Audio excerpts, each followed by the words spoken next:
சுதந்திரத்துக்கு கூட்டிட்டு போக போற ரயில் வந்திருக்கு. அண்ணா அண்ணா சுனில், என்ன? எனக்கு என்னமோ நம்பிக்கை இல்ல.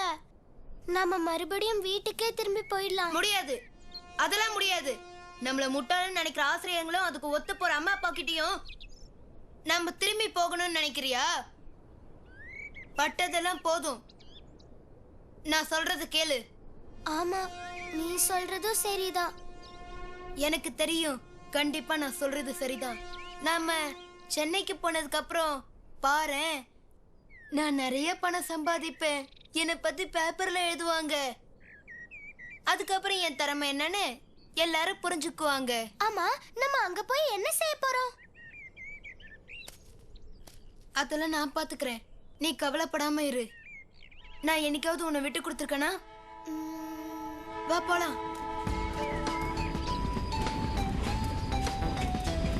வா சீக்கிரம் வா. பயணிகளின் கவனத்திற்கு, சென்னை செல்லும் அனந்தபுரி எக்ஸ்பிரஸ் 2வது பிளாட்பாரத்திலிருந்து 10 மணி 5 நிமிடங்களுக்கு புறப்படும். பயணிகளின் கவனத்திற்கு, சென்னை செல்லும் அனந்தபுரி எக்ஸ்பிரஸ் 2வது பிளாட்பாரத்திலிருந்து 10 மணி 5 நிமிடங்களுக்கு புறப்படும். இதுல இருக்கிற கொஞ்சம் இந்த நம்பர் நோட் பண்ணி பேரை நோட் பண்ணி. சார் மன்னிச்சுக்கோங்க, உங்களுக்கு 2வது பிளாட்ஃபாரத்துக்கு எப்படி போறதுன்னு வழி தெரியுமா? தெரியுமே, இந்த படி வழியா மேல போய் வலது பக்கம் திரும்பி கீழே இறங்கி போகணும். ஆமா, உங்க அப்பா அம்மா எங்க?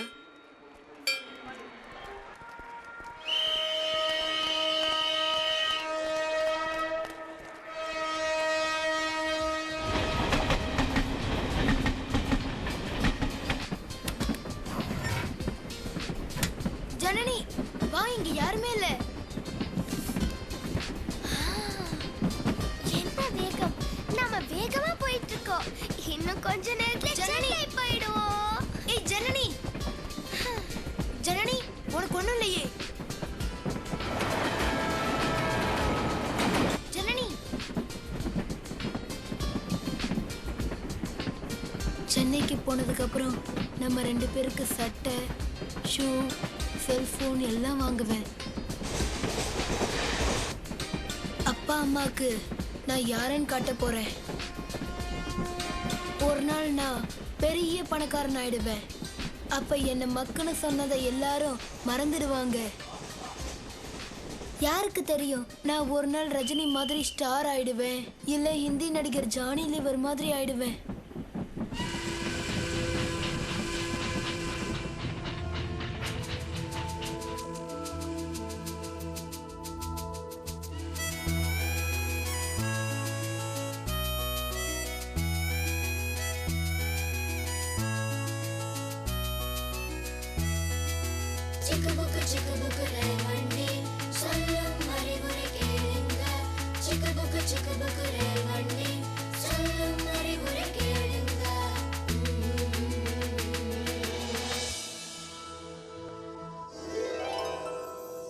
காண்பதெல்லாம் ஒன்றும் அது கனவு அல்ல, கேட்பதெல்லாம் உண்மையில் உனது ஆகுமே.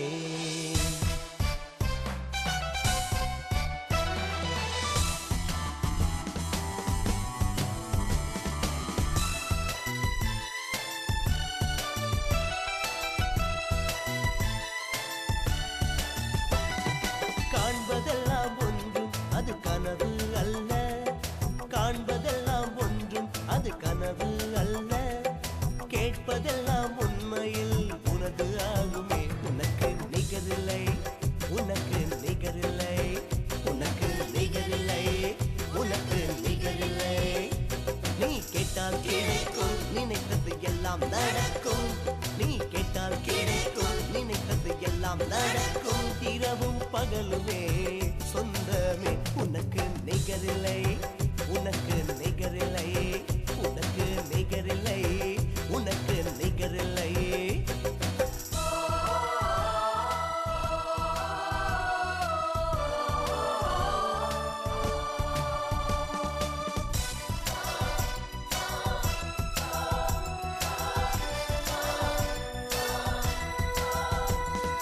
உன்னை பார்க்க அனைவருக்கும் ஆசை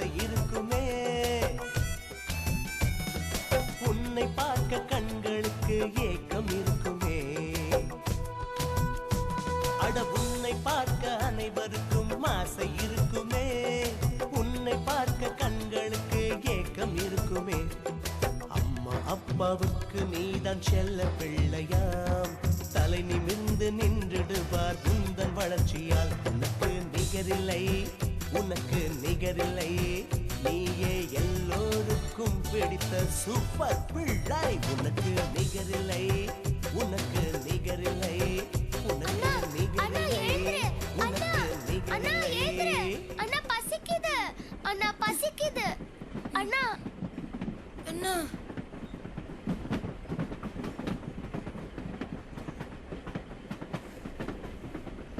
சாரி சார், நான் இந்த இடம் காலியா இருந்துச்சுன்னு நினைச்சேன். நாங்க வரோம். பரவாயில்ல, நீங்க இங்கேயே உட்காரலாம். என் பேர் ராஜ். சரி, உங்க அப்பா அம்மா எங்க? ஆ, அவங்க வேற கம்பார்ட்மெண்ட்ல இருக்காங்க. நானும் என் தங்கச்சியை சாக்லேட் வாங்க வந்தோமா, தெரியாம நாங்க இங்க மாட்டிக்கிட்டோம். அதனாலதான் நாங்க உங்ககிட்ட வழி கேட்டோம். நீ சொல்றது உண்மைதானா?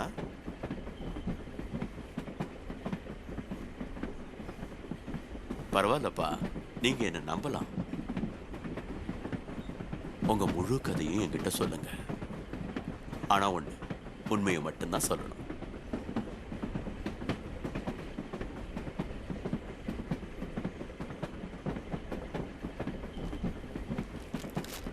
இந்த பிஸ்கட் சாப்பிட்டு எடுத்துக்க. நீ எடுத்துக்க.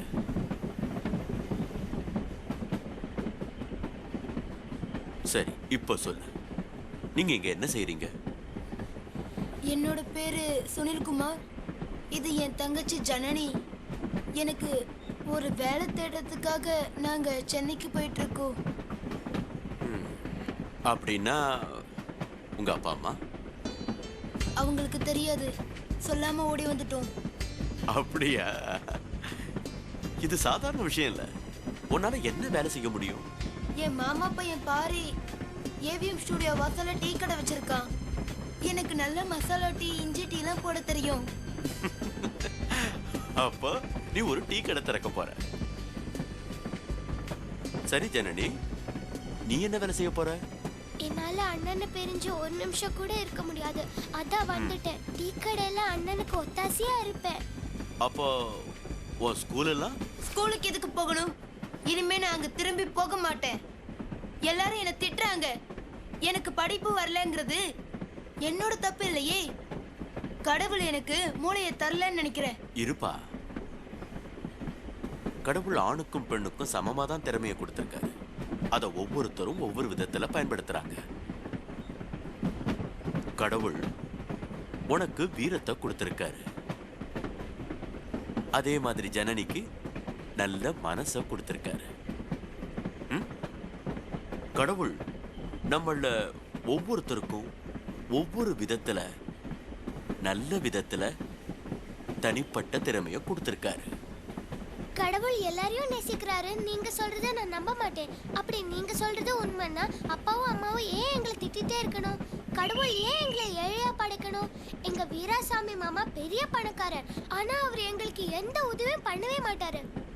நான் சென்னைக்கு போன உடனே நல்ல வேலை செஞ்சு நிறைய பணம் சம்பாதிச்சு 4 பேர் மதிக்கிற மாதிரி பெரிய ஆளாகி பேரும் புகழோடு தான் இந்த ஊருக்கு திரும்புவேன். அப்படியா? நீ பணக்காரனாயி உனக்கு பேர் புகழ் வந்தா நீ ஒரு சிறந்த மனுஷன்னு உன்னால நிரூபிக்க முடியுமா? கண்டிப்பா முடியும். ஒருவேளை அப்படி உன்னால நிரூபிக்க முடியாம போனா அப்ப நீ என்ன செய்வ சுனில்? நிச்சயமா நான் யாருன்னு காட்டதான் போறேன். நாம சென்னை போய் சேர்றதுக்கு நிறைய நேரம் ஆகும். இப்ப நான் உங்களுக்கு ஒரு கதை சொல்றேன். அந்த கதையை கேட்டுட்டு நீங்க என்ன நினைக்கிறீங்கன்னு சொல்லுங்க. ரொம்ப நன்றி ராஜ் மாமா, எங்க கிட்ட அன்பா இருக்கீங்க. எனக்கும் உங்களை பிடிச்சிருக்கு. நான் உங்களுக்கு இறைவனை பத்தி ஒரு சுவாரஸ்யமான கதை சொல்ல போறேன். கடவுள் உங்க எல்லாரையும் ரொம்பவும் நேசிக்கிறாரு. உங்களை படைச்சதுக்கு ஒரு விசேஷ காரணம் இருக்கு. அது மட்டும் இல்ல, உண்மையான கடவுளான அவர் ஆதியில எல்லாத்தையும் படைச்சாரு.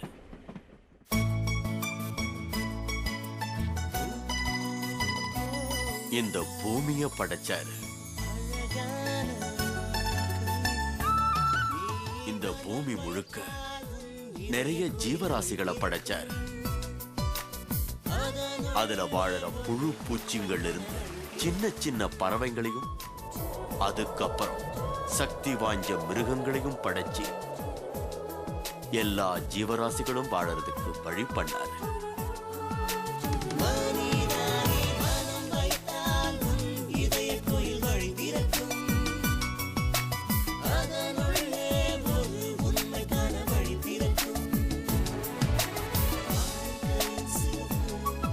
நாம எல்லாரும் அவர் கூட நட்பு கொண்டாடணும்னு நினைச்சாரு.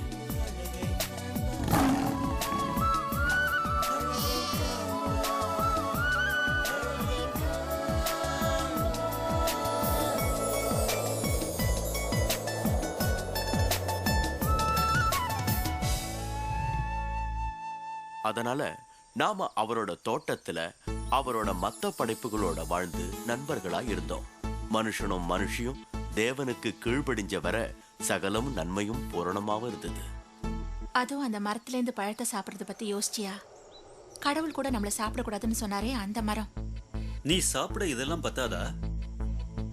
இல்ல, அது எப்படி இருக்கும்னு தெரிஞ்சுக்க ஆசைப்படுறேன்.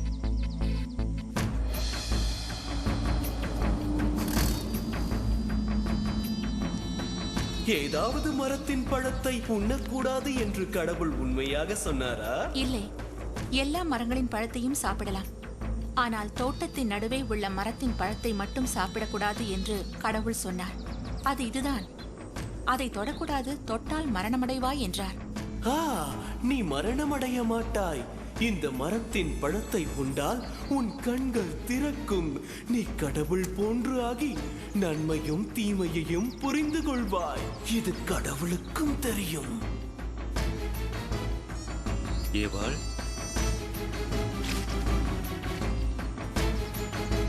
இந்தா.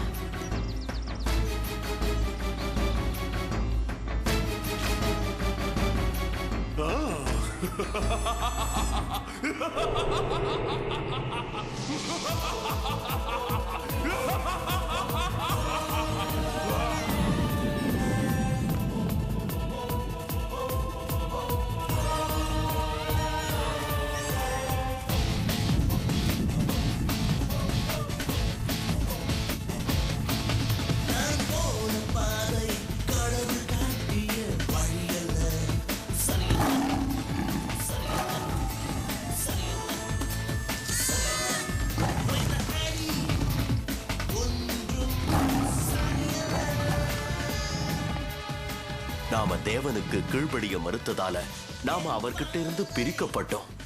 எல்லாமே தவறா போயிடுச்சு. நாம கொடூரமானவங்களா, ஒருத்தர் காயப்படுத்திக்கிறவங்களா, பேராசக்காரங்களா, சுயநலவாதிகளா ஆகி ஒருத்தர் நேசிக்க மறந்துட்டோம்.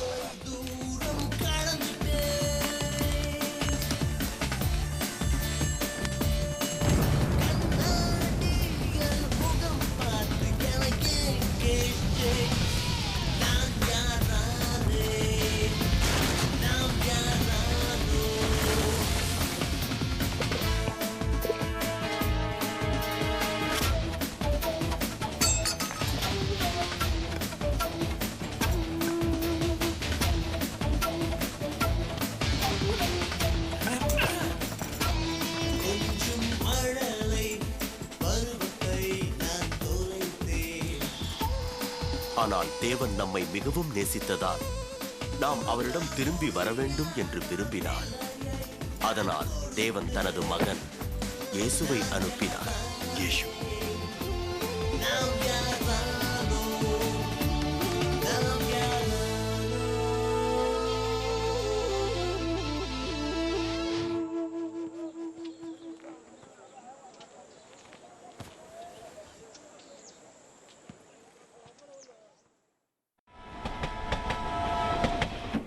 அந்த பையன் காசை திருடினானா?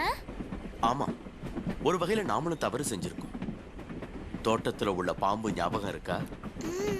இன்னைக்கும் சாத்தான் நம்மள தவறு செய்ய தூண்டிக்கிட்டு இருக்கான். ஆனா கடவுள் நம்ம பாவங்களை மன்னிக்க நினைச்சாரு. அதனால தான் தம் மகனை அனுப்புனாரு. நான் இந்த கதையை முடிச்சிடுறேன், அப்பதான் இன்னும் விவரமா புரியும். மாமா, சென்னைக்கு போய் சேர இன்னும் எவ்வளவு நேரம் ஆகும் தெரியுமா? அத பத்தி கவலைப்படாத, இந்த கதையை முழுசா கேட்கிற அளவுக்கு நேரம் இருக்கு. தேவகுமாரனான இயேசு மனுஷனாய் இந்த உலகத்துல பிறக்கிறதுக்கு தன்னை ஒப்பு கொடுத்தாரு. ஒரு அற்புதத்தால மேரிங்கிற இளம் பெண்ணோட வயித்துல பிறந்தார். அவளும் அவளோட கணவன் ஜோசப்பும் இயேசுவை தன்னுடைய மகனாக வளர்த்தாங்க.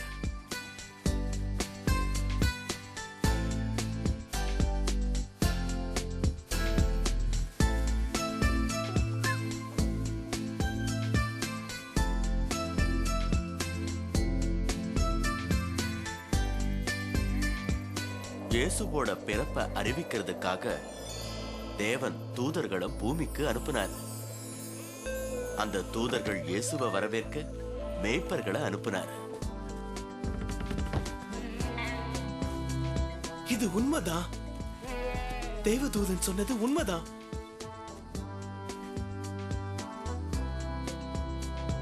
மாட்டு தொழுவத்துல பிறந்த இயேசு வளர்ந்து தேவனுடைய சேவையை செஞ்சு ஞான ஸ்நானம் எடுத்த போது வானத்திலிருந்து ஒரு குரல் கேட்டது. இவர் எனது மகன், இவரை நான் நேசிக்கிறேன், இவர் மீது எனக்கு மிகுந்த பிரியம் உண்டு. அதன்படி இயேசு பூமியில தன் வேலையை ஆரம்பிச்சார். அதே நேரத்துல சாத்தானும் தன் நாச வேலையை தொடங்கிடுச்சு. சாத்தான் தான். சாத்தான்னா என்ன தெரியுமா? நம்மளை சோதிக்கிற பேய், கடவுளோட எதிரி. இயேசு நம்மளை ரட்சிக்கிறத அவன் விரும்புறதே கிடையாது. அவன் இயேசுவுக்கு சோதனைகளை காட்டி அவரை செயல்படாம தடுக்கிற வேலைகளை எல்லாம் செஞ்சான்.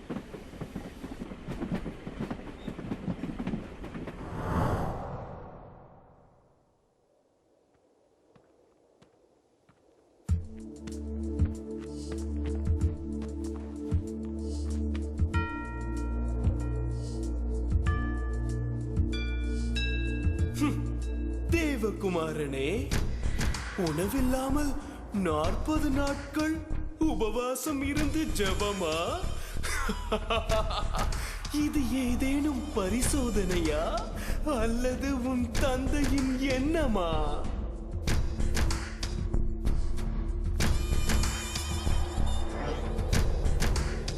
பசிக்கிறதா? நீ இறைவனின் மகன் என்றால் இந்த கல்லை ரொட்டியாக மாறச் சொல். ஒருவன் உணவினால் மட்டுமே உயிர் வாழ முடியாது. இறைவன் பேசிய ஒவ்வொரு வார்த்தையும் மக்களுக்கு தேவை.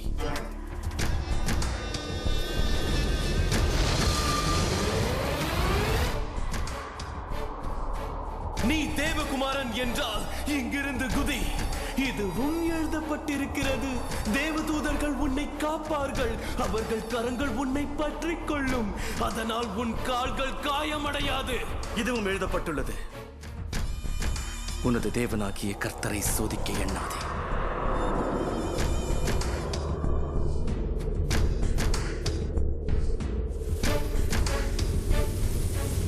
இவை அனைத்தையும் உனக்கு தருகிறேன், ஆனால் நீ என்னை மண்டியிட்டு வணங்க வேண்டும். போய்விடு சாத்தானே. கர்த்தரை தொழுது அவரை மட்டும் சேவிப்பாயாக என்று எழுதப்பட்டுள்ளது. இது இன்னும் முடியவில்லை.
என்னால பார்க்க முடியுது. இயேசு என்ன பார்க்க வச்சாரு. நான் எல்லாத்தையும் பார்க்கறேன். நான் குருடனா இருந்தேன், இப்ப நான் எல்லாத்தையும் பார்க்கறேன். நாளைக்கு வாங்க, மன்னிச்சுக்குங்க. எல்லாரும் நாளைக்கு வாங்க. இல்ல இன்னைக்கு இல்ல. இந்த அற்புதங்களை நிகழ்த்துறவரை எல்லாரும் விரும்புறாங்க. ஆமா, அவரோட புகழ் வளர்ந்துகிட்டே வருது. அவர் எனக்கு பிடிச்சிருக்கு. நிக்கோடிமஸ் அவர் நம்மளை சேர்ந்தவர் இல்ல.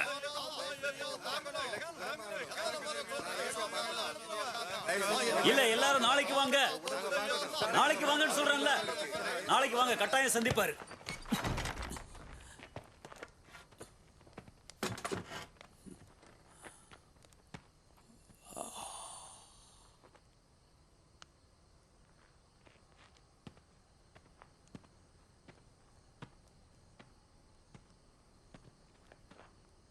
நன்றி யோவான். யூதாஸ். சந்தோஷம்.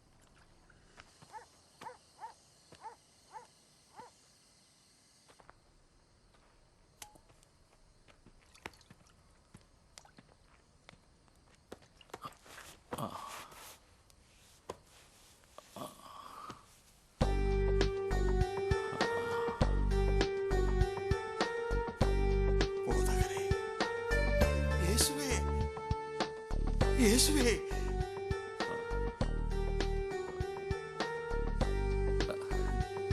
நிக்கோதிமாஸ், இந்த இருட்டுல இங்க என்ன செஞ்சுக்கிட்டு இருக்கீங்க? இயேசுவே, ஆண்டவனால் அனுப்பப்பட்டிருந்தால் மட்டுமே உங்களால் இந்த அற்புதங்களை நிகழ்த்த முடியும். ஆண்டவனோட ராஜ்யத்தை பார்க்கணும்னா நீங்க மறுபடியும் பிறப்பெடுக்கணும்னு உறுதியா சொல்லுவேன். ஆனால் ஒரு மனிதன் எப்படி இரண்டாவது முறை பிறக்க முடியும்? கேளுங்க, மனிதர்கள் மனித குழந்தைகளை பெற்றெடுக்கிறாங்க. ஆனா தேவனோட ஆவியால மட்டுமே உங்களை தேவனோட பிள்ளையாக்க முடியும்.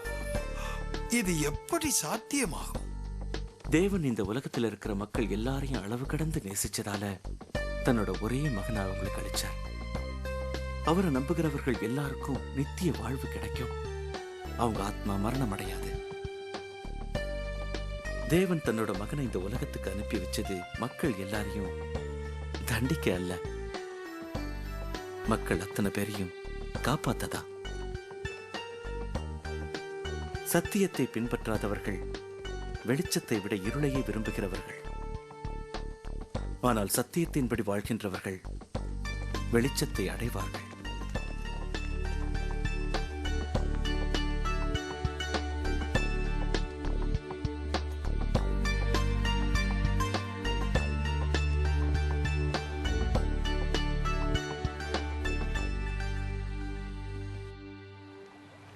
நண்பர்களை நேசி, சத்துருக்களை வெறு என்று சொல்லப்பட்டிருக்கிறது. ஆனால் நான் சொல்கிறேன், உங்கள் சத்துருக்களை நேசியுங்கள், உங்களுக்கு தீமை செய்கிற அனைவருக்கும் நன்மை செய்யுங்கள், உங்களை சபிப்பவர்களை ஆசீர்வதிக்கும்படி ஜெபியுங்கள், இரக்கமில்லாமல் நடந்து கொண்ட அனைவருக்காகவும் ஜெபியுங்கள்.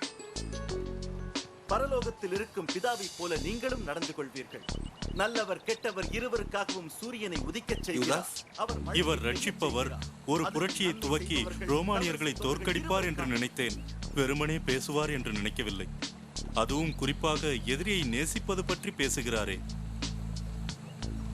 நேசிப்பவரை மட்டும் நேசிப்பவராக இருந்தால் தேவன் உங்களுக்கு நன்மை செய்வாரா?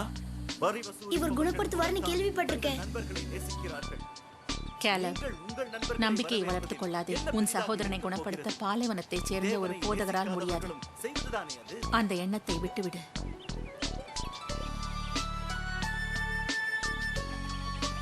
மற்றவர்கள் உன்னை எப்படி நடத்தப்பட வேண்டும் என்று விரும்புகிறாயோ அதுபோல் நீ மற்றவர்களை நடத்து. இவ்வளவு மோசமா இருக்குதே, இதெல்லாம் எப்படி சரிப்படுத்த முடியும்?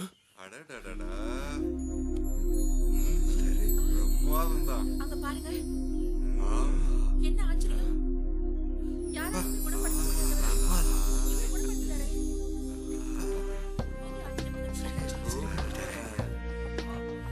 இந்த மனுஷனுக்கு ஏதோ பிரச்சனை.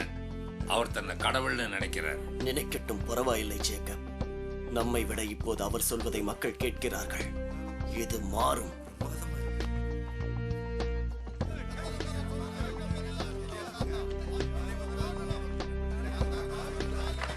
எதுக்காக நின்னுட்டீங்க? நாம அது உள்ள போக முடியாது. பரவாயில்ல காலம், நீ முயற்சி பண்ணுன. ஆனா இந்த போதகரால உன்னை குணப்படுத்த முடியும். என்கிட்ட ஒரு ஐடியா இருக்கு, வாங்க.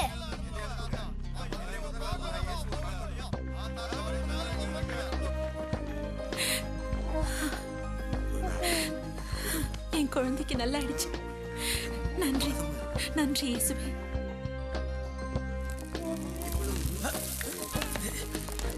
ஏய், மேல்கூரை என்ன பண்றீங்க?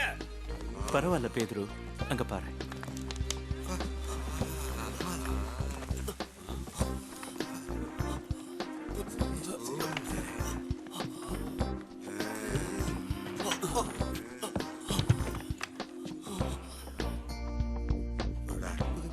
உன் பாவங்கள் மன்னிக்கப்பட்டு விட்டன. பாவங்களை மன்னிக்கிறதா? பாவங்களை மன்னிக்கிறது ஆண்டவன் மட்டும்தானே. தன்னை கடவுள்னு நினைச்சுக்கிறாரு. இங்கு நீங்கள் மத போதகர்கள் ஆயிற்றே, சொல்லுங்கள், எது சுலபம், இந்த மனிதனின் பாவங்கள் மன்னிக்கப்பட்டு விட்டது என்று சொல்வதா, அல்லது அவனை எழச் சொல்லி பாயை எடுத்துக்கொண்டு வீட்டிற்கு போகச் சொல்வதா? இது இரண்டையும் என்னால் செய்ய முடியும் என்று உங்களுக்கு தெரியும். எழுந்திரு நண்பா, உன் பாயை எடுத்துக்கொண்டு வீட்டிற்கு போ.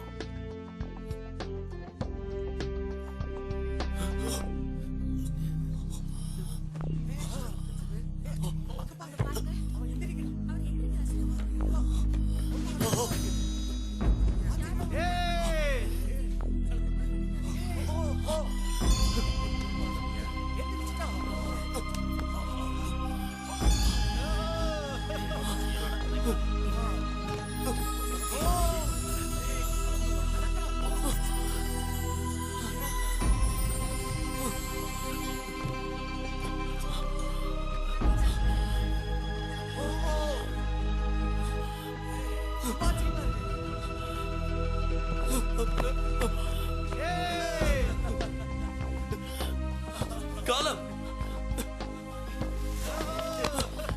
உன்னால இதை நம்ப முடியுதா? பிரமாதமா இருக்கு. இது ஆச்சரியம்.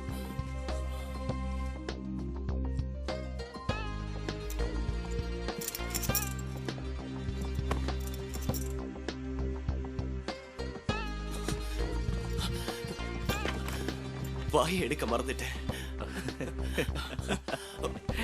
கால வா, கால வா.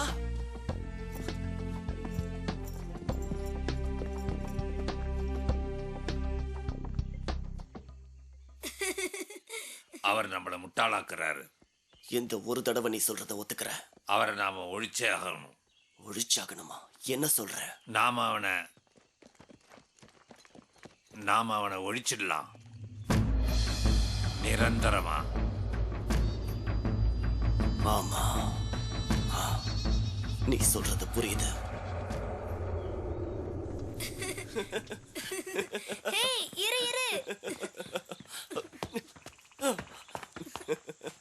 இப்ப அம்மா உன்னை பார்க்கணும். நானே உள்ள நடந்து போய் அவங்களுக்கு ஆச்சரியத்தை தரப்போறேன்.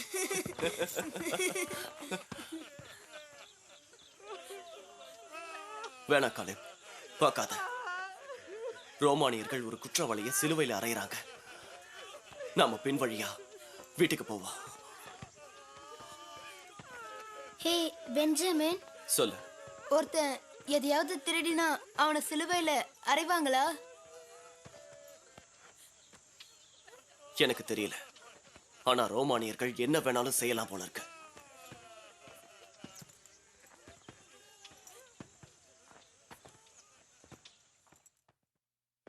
ஆமா, இன்னைக்கு காலையில தான் திரும்பி வந்தேன். ஏய், இயேசு எனக்கு கழிச்ச வல்லமையால ஒரு குருடனை பார்க்க ஆமா, வச்சான். எனக்கு தந்த சக்தியால ஒரு சின்ன பொண்ணு நடந்தா.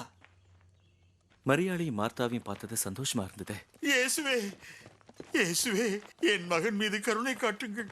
அவனை உங்க சீடர்கள்ட்ட கூட்டிட்டு வந்த, ஆனா ஒருத்தரால கூட குணப்படுத்த முடியல. அவனை கூட்டிட்டு வாங்க.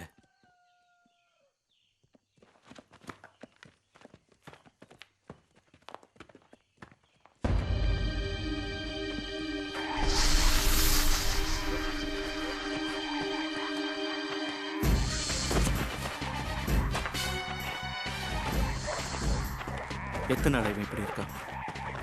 குழந்தையிலிருந்தே இவன் பேசினது இல்லை. அந்த பேய் இவனை நெருப்பிலையும் தண்ணியிலையும் தூக்கி போடுது. தயவு செஞ்சு கருணை காட்டி முடிஞ்சா உதவுங்க.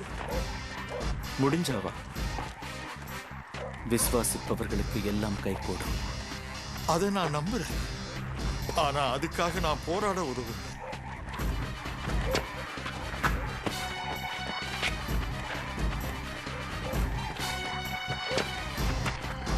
சிறுவனின் உடலை விட்டு போ என்று ஆணையிடுகிறேன். மீண்டும் அவனை தொல்லைப்படுத்தாதே.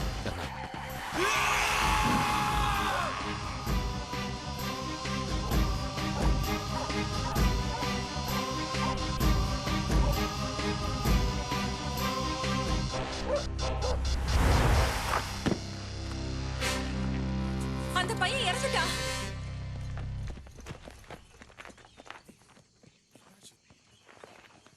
ஏய், அவன் எந்திரிச்சிட்டான். எப்படி அவனை நிறுத்த முடியல?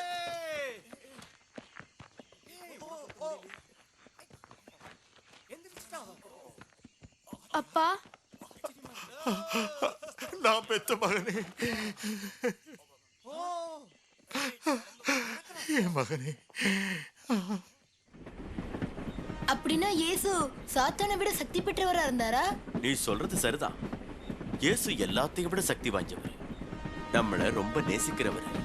நம்ம எல்லாருக்கும் விடுதலை கொடுக்கிறவர். நம்மள நேசிக்கிற உண்மையான கடவுள் அவர்னாலும் எல்லாராலையும் இயேசுவை ஏத்துக்க முடியல. அவரோட புகழை பார்த்து பயந்தவங்க அவருக்கு எதிராக சதி செஞ்சாங்க. ஆனா இயேசுவோ அந்த சதிகாரர்களை கண்டு கொஞ்சம் கூட பயப்படவே இல்லை. தான் செய்ய போறத அடுத்தவங்க முடிவு பண்ண அவர் அனுமதிக்கிறதே இல்லை. தான் யாருன்னு அவருக்கு நல்லாவே தெரியும். அதனால தான் அவர் எதையும் எதிர்க்க துணிஞ்சாரு.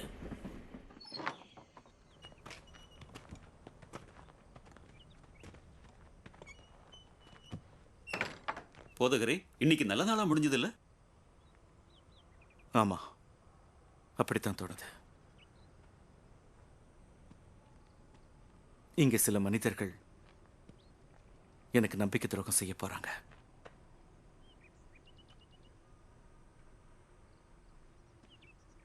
அவங்க என்ன கொலை செய்வாங்க. ஆனா 3வது நாளே நான் உயிர் பெற்று எழுவேன்.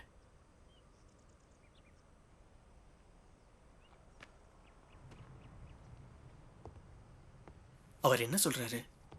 எனக்கும் தெரியல. ஆனா ஏன் அப்படி நடக்கணும்? பண்டிகைக்காக ஜெருசலேம் வந்திருக்கீங்களா? தேவையானதை வாங்கி வச்சுக்கங்க. இங்க இருக்கிற பொருள் வேற எங்கேயும் கிடைக்காது. நான் சொல்றதெல்லாம்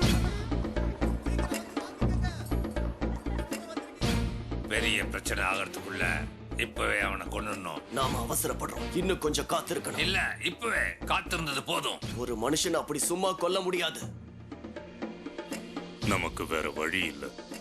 அவன் நமக்கு இன்னும் நிறைய பிரச்சனை தர்றதுக்குள்ள அவனை ஒழிச்சிடணும்.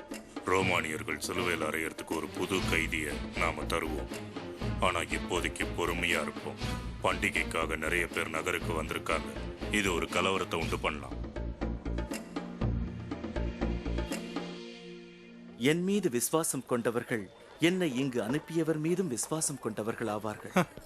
ஏதோ புரட்சிக்காரன என்னை அனுப்பியவர்களும் காண்கிறார்கள். இவ்வுலகிற்கு வந்திருக்கும் வெளிச்சம் நான். என்னை விசுவாசிப்பவர்கள் இருட்டில் இருப்பதை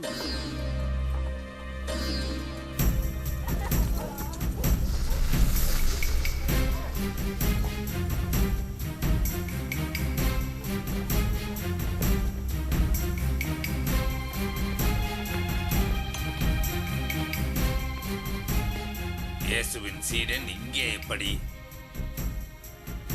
எதை வேண்டி இங்கே வந்திருக்கிறாய்? இயேசுவை உங்களிடம் ஒப்படைத்தால் எனக்கு நீங்கள் எவ்வளவு தருவீர்கள்? நீ அதை செய்வியா?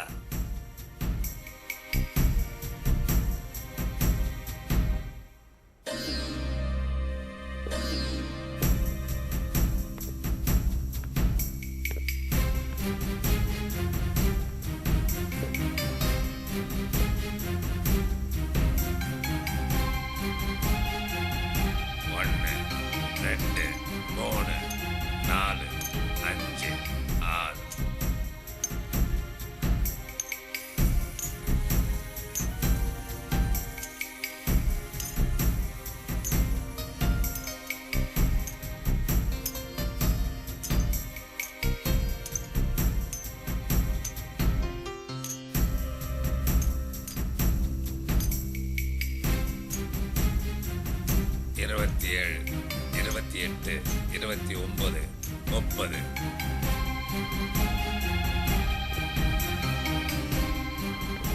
சரியான நேரம் வரும்போது நானே சொல்கிறேன்.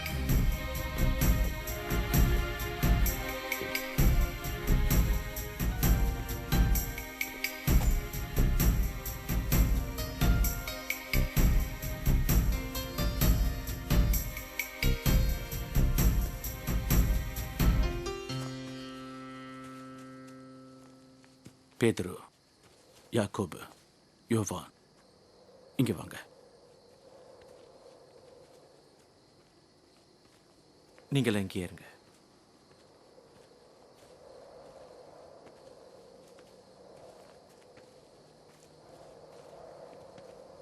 நான் வேதனைப்படுறேன். இது என்ன கொல்ல போற மாதிரி உணர்றேன். நீங்க இங்கே இருங்க. கொஞ்ச நேரம் என்னோட விழிச்சுக்கிட்டு இருங்க. சரி, விழிச்சுக்கிட்டு இருக்கோம்.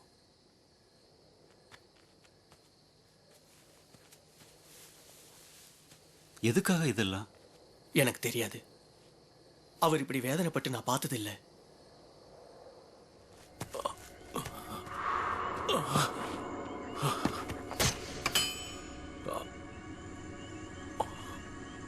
பிதாவே, உங்களால் கூடுமானால் இந்த வேதனையை நான் அடையாமல் இருக்க உதவும்.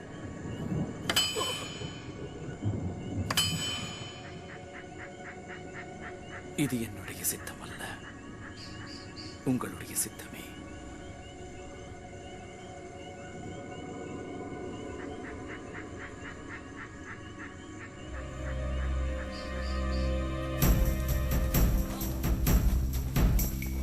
போய் ஆயுதத்தை எடுத்துக்கோ.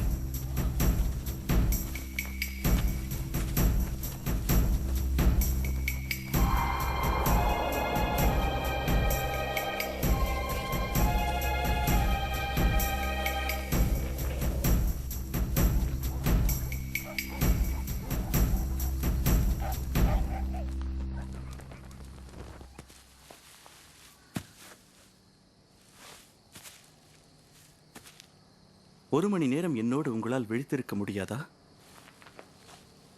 அதுல இயேசு யாருங்கிறத எப்படி கண்டுபிடிக்கிறது? யாராவது ஒருத்தர் முன்னால போய் அவரை நமக்கு சுட்டி காட்டணும். வேண்டாம், நான் யாருக்கு முத்தம் தருகிறேனோ அவர்தான் அது. என்னை அவர்களிடம் தர வேண்டிய நேரம் வந்துவிட்டது. எழுந்திருங்கள். என்னை காட்டித்தரப் போகிறவன் இங்குதான் இருக்கிறான்.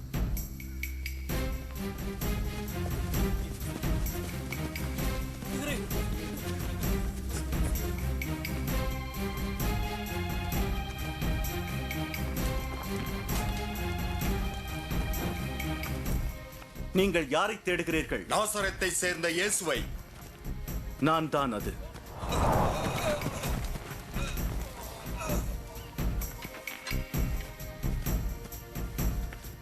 யாரை தேடுகிறாய் நீ? நாசரத்தை சேர்ந்த இயேசுவை. நான் தான் அது என்று முன்பே சொல்லிவிட்டேனே. நீ தேடும் ஆள் நான் என்பதால் இவர்களை விட்டுவிடு.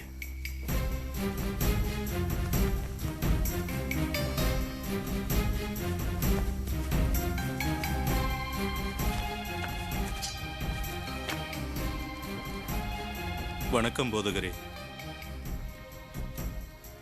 முத்தத்தினால் காட்டிக் கொடுக்கிறாயா?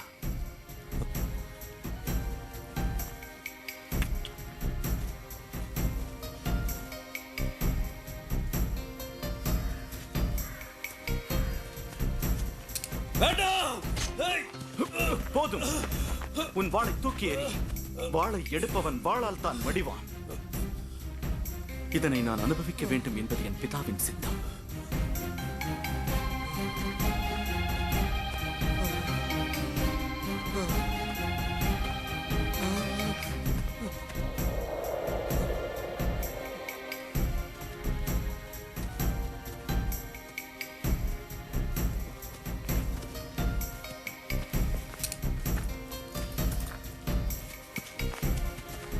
இயேசுவே, ஏதாவது செய்யுங்க. அவங்களை நிறுத்துங்க. நான் பிதாவிடம் கேட்டால் 12 தேவதூதர்கள் படையை அனுப்புவார் என்று உனக்கு தெரியாதா? ஆனால் பிறகு திட்டமிடப்பட்டது எப்படி நடக்கும்?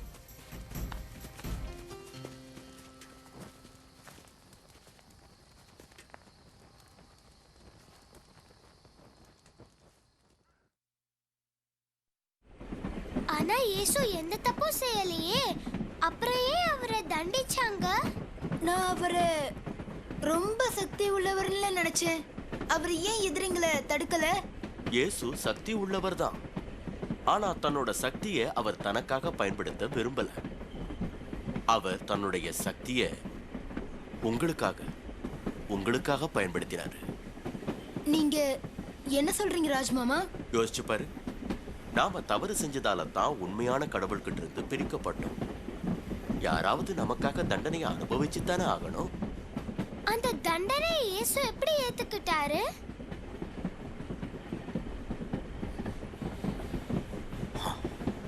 அது எந்த மாதிரி தண்டனை? குற்றவாளிகளை அந்த காலத்துல சிலுவையில வச்சு ஆணியால அரைஞ்சிடுவாங்க. அப்ப இயேசுவையும் அதே மாதிரி தான் தண்டிச்சாங்களா?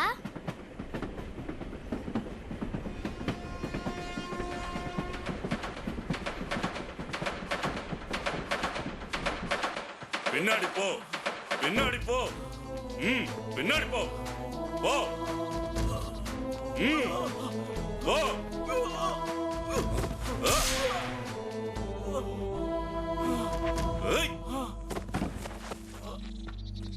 ஏய், நீ அவனுக்கு உதவி பண்ண.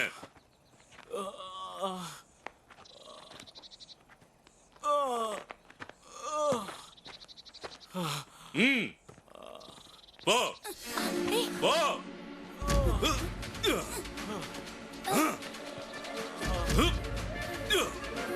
போ.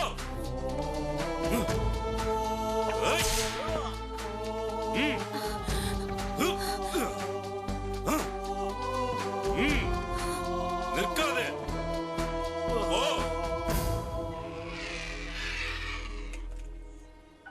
முதல்ல அந்த 2 திருடங்க, கடைசியா இந்த இயேசு.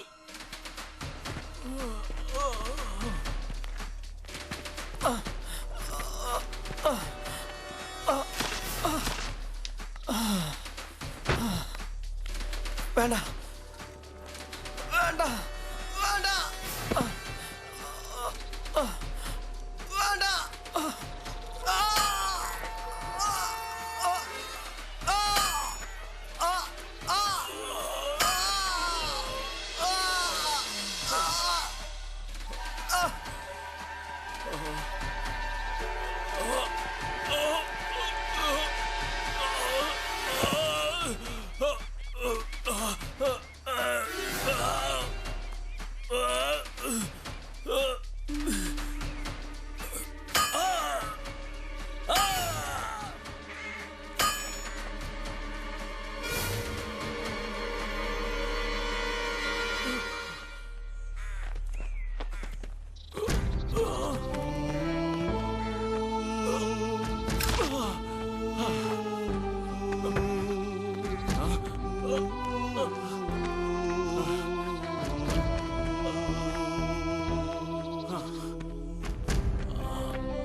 பிதாவே, இவர்களை மன்னியும், என்ன செய்கிறோம் என்று தெரியாமல் செய்கிறார்கள்.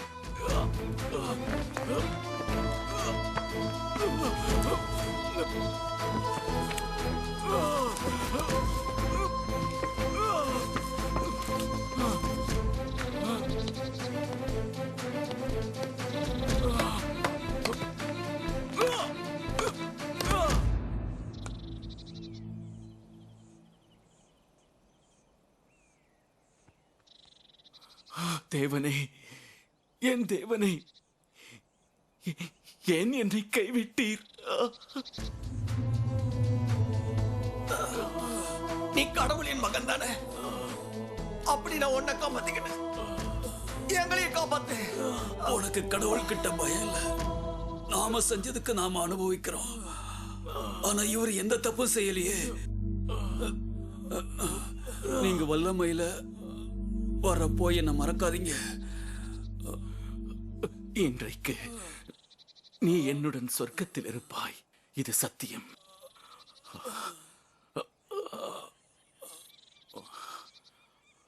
எல்லாம் முடிந்தது.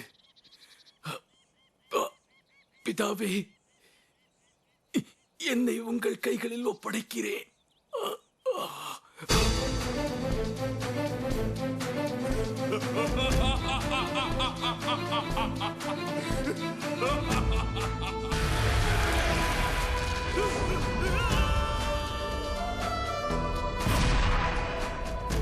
தளபதியே, கைதி இறந்து விட்டானா என்று உறுதி செய்து கொள். உத்தரவு.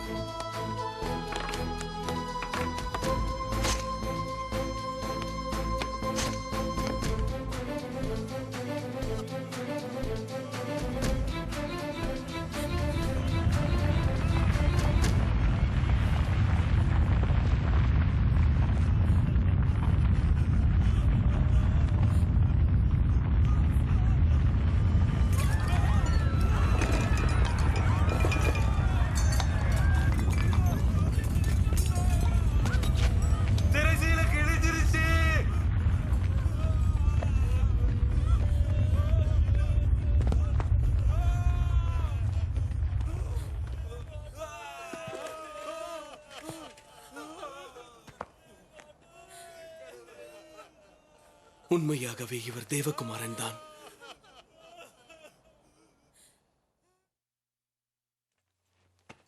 இந்த சரீரத்தை கொண்டு போறதுக்கு பிலாத் எனக்கு அனுமதி அளிச்சிருக்காரு.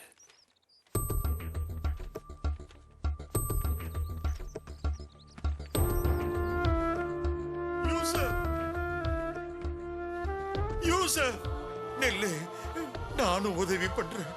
நீயா நிக்கோடிமாஸ்?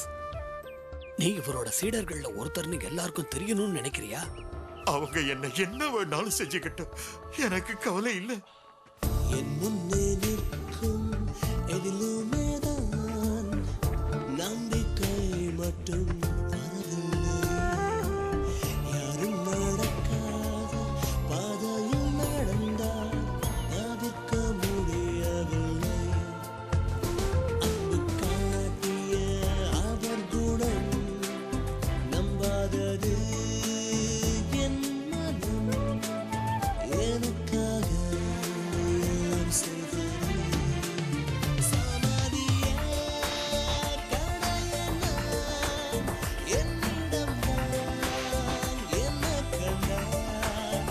தன் உடல் பொருள் அது எல்லாம் எனக்காக என் பிறந்தான்.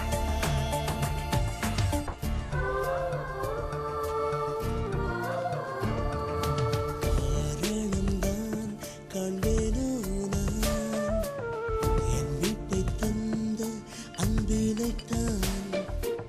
திறக்கவில்லை மனக்கண்களும் தான் என்று திறந்து காட்சி தந்தார். நம்புகிறேன் எனக்காக செய்தாரே. சமனியே கடைய நான் என்னிடம் தான் என்ன கண்டார். தன் உடல் பொருள் அது எல்லாம் எனக்காக என் துறந்தார்.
நாம சந்தேகப்பட்டது சரியாயிடுச்சு.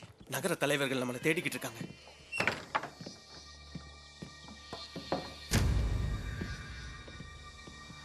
நான் கல்லறைக்கு போனேன். அந்த பாறை உருட்டி தள்ளப்பட்டிருந்தது. நிச்சயமா அது தேவதூதனோட வேலைதான். இயேசு உயிர் பெற்று எழுந்தாருன்னு அந்த தேவதூதன் சொன்னாரு. இயேசு சொன்னது போலவே நடந்துச்சு. தேவதூதனோ இல்லையோ, ஆண்டவர் மீண்டும் வருவதில்லை. எப்படி இருக்கிறீர்கள்? இது அவரோட ஆவியா? எதற்காக பயப்படுகிறீர்கள்? உங்களுக்கு என்ன சந்தேகம்? பாருங்கள், என் கைகள், என் கால்கள், நான் யார் என்று பாருங்கள். ஆவிகளுக்கு இது போன்ற உடல் கிடையாது. சாப்பிட ஏதாவது இருக்கிறதா?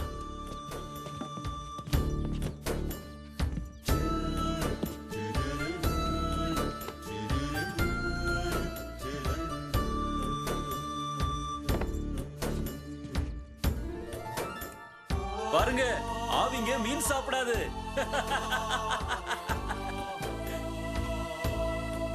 இது எதுக்காக நடந்துச்சு? நீங்க எப்படி உயிரோட இருக்கீங்க? நான் வேதனைப்பட வேண்டும், பிறகு 3ஆம் நாள் உயிர் பெற வேண்டும் என்று எழுதப்பட்டிருக்கிறது.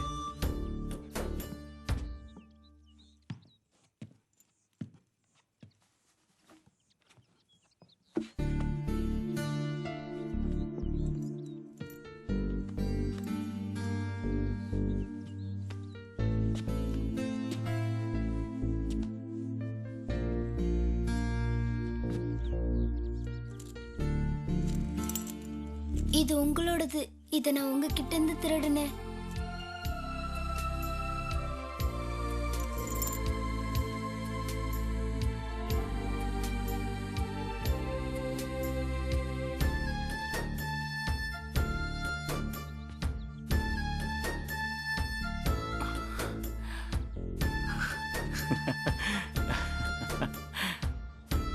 இதை எல்லோருக்கும் சொல்லுங்கள். என்னை விசுவாசிப்பவர்களுக்கு ஆவிக்குரிய மரணம் கிடையாது. அவர்கள் பரலோகத்தில் என்றும் என்னுடன் வாழ்வார்கள். உலகம் முழுவதும் உள்ள மக்களிடம் சொல்லுங்கள், என்னை பின்பற்ற அவர்களுக்கு கற்றுத்தாருங்கள். பிதா, குமாரன், பரிசுத்த ஆவியானவரின் பெயரால் அவர்களுக்கு ஞான ஸ்நானம் கொடுங்கள். நான் உங்களுக்கு சொல்லியதை அவர்களுக்கு போதியுங்கள். இந்த உலகம் முடியும் வரை நான் உங்களுடன் இருப்பேன்.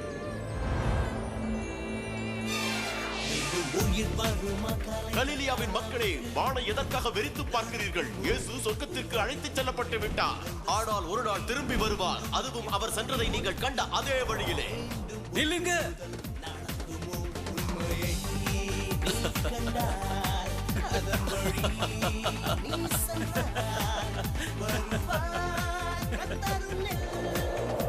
மகிழ்ச்சி, சந்தோஷம்.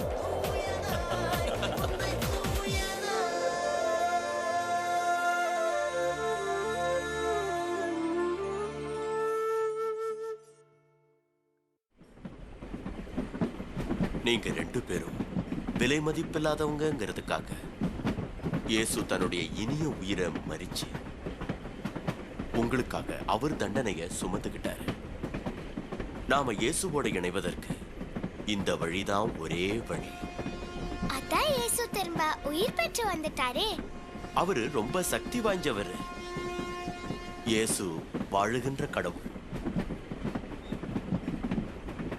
இன்னைக்கும் நம்மளோட வாழ்ந்துகிட்டு இருக்காரு. சென்னைக்கு பக்கத்துல வந்துட்டோம்.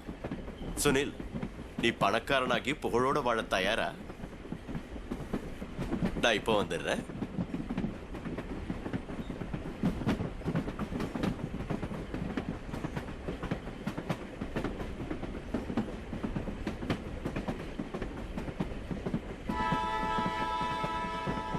ஜனனி,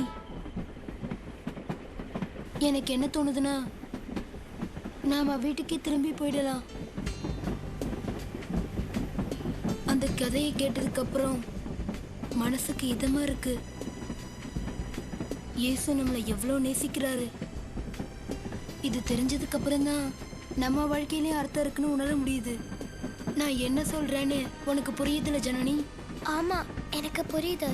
ராஜ்மாமா சொன்ன கதையிலேருந்து எனக்கு ஒன்று புரியுது. அதாவது என்ன யாரோ ஒருவர் நேசிக்கிறாங்கன்னு. என்ன சென்னை வரப்போகுது, நீங்க இறங்க ரெடி ஆகலையா? இல்ல, நாங்க வீட்டுக்கு திரும்பி போறோம். ஆனா எப்படின்னு தான் தெரியல. நாங்க வரும்போது கூட டிக்கெட் எடுக்கல. ஆனா டிசி வந்தா டிசிய பத்தி நீங்க கவலைப்படாதீங்க. ஏன்?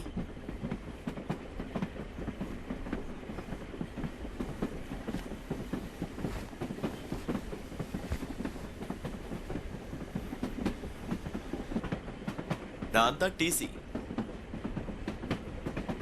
உங்க டிக்கெட்டுக்கு முதலியே பணம் கொடுத்துட்டேன். அப்படியா? இது இயேசு நமக்கு செஞ்ச மாதிரில இருக்கு. அவரும் நம்முடைய பாவத்துக்காக தண்டனை அனுபவிச்சாரு. ரொம்ப சரியா சொன்ன. நீங்க திரும்பி போகும்போது நானும் உங்க கூட வருவேன். அப்படின்னா இயேசுவை பத்தி எனக்கு கொஞ்சம் சொல்லுங்க. இயேசு உங்களை நேசிக்கிறாருங்கிறத நீங்க நல்லா புரிஞ்சுக்கணும். உங்களால எது முடியும் எது முடியாதுங்கிறது முக்கியம் இல்ல. அவருடைய உருவச்சாயல்ல உங்களை அவர் படைச்சதுனால உங்களை அவர் அளவுக்கு அதிகமா நேசிக்கிறாரு. அவரோட இருக்கணுங்கிறதுக்காக நமக்காக இறந்தார். ஒன்னு ஞாபகம் வச்சுக்க, இயேசு உன்னை பார்க்கும்போது அவர் புன்முறுவல் செய்வார்.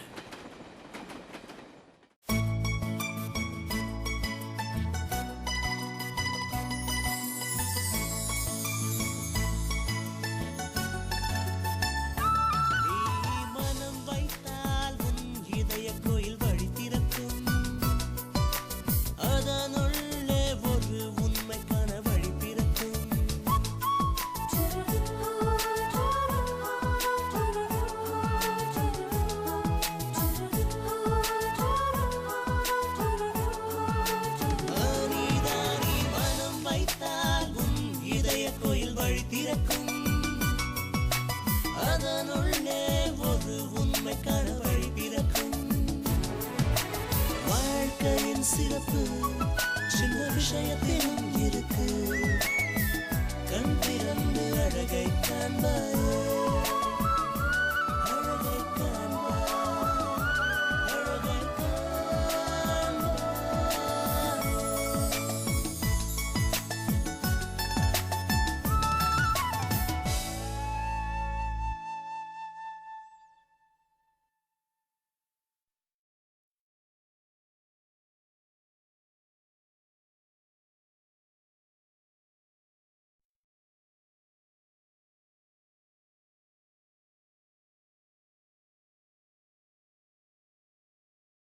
தங்களுடைய பெற்றோர்களின் விருப்பங்கள் சுனிலுக்கும் ஜனனிக்கும் சிறிதளவும் பிடிக்கவே இல்லை. செல்வமும் புகழும் மட்டுமே தங்களை முக்கியமானவர்களாக்கும் என்று நம்பினார்கள். அதனால் வீட்டை விட்டு சென்னைக்கு ஓடினார்கள். சென்னைக்கு போனால் பணமும் புகழும் கிடைக்கும், அது சந்தோஷத்தை தரும் என்று நம்பியே வீட்டை விட்டு அவர்கள் வெளியேறினார்கள். தாங்கள் செய்வது சரியில்லை என்று தெரிந்திருந்தும் தங்களை அனைவரும் ஏற்றுக்கொள்ள வேண்டும் என்ற விருப்பத்தினாலேயே தொடர்ந்து அவர்கள் தவறுகளை செய்தார்கள். அதிர்ஷ்டவசமாக சுனில் ஜனனியின் வாழ்வில் அங்கிள் ராஜ் குறுக்கிடுகிறார்.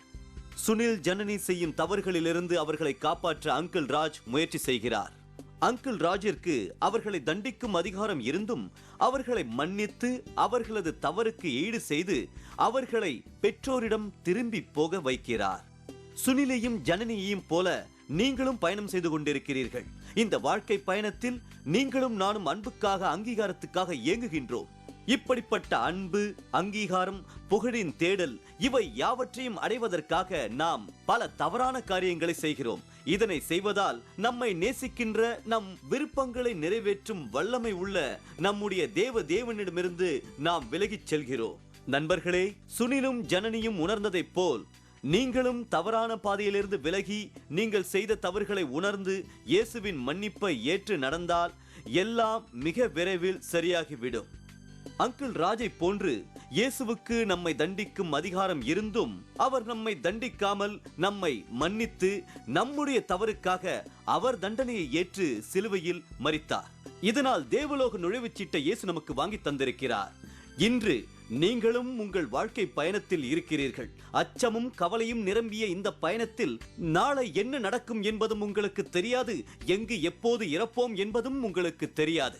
நண்பர்களே, பரலோகத்தில் இருக்கும் பிதா உங்களை விசுவாசிக்கிறார், உங்களுக்கு மகிழ்ச்சியை தந்து உங்களுடன் உறவாட நினைக்கிறார் என்பதை சொல்ல விரும்புகின்றேன்.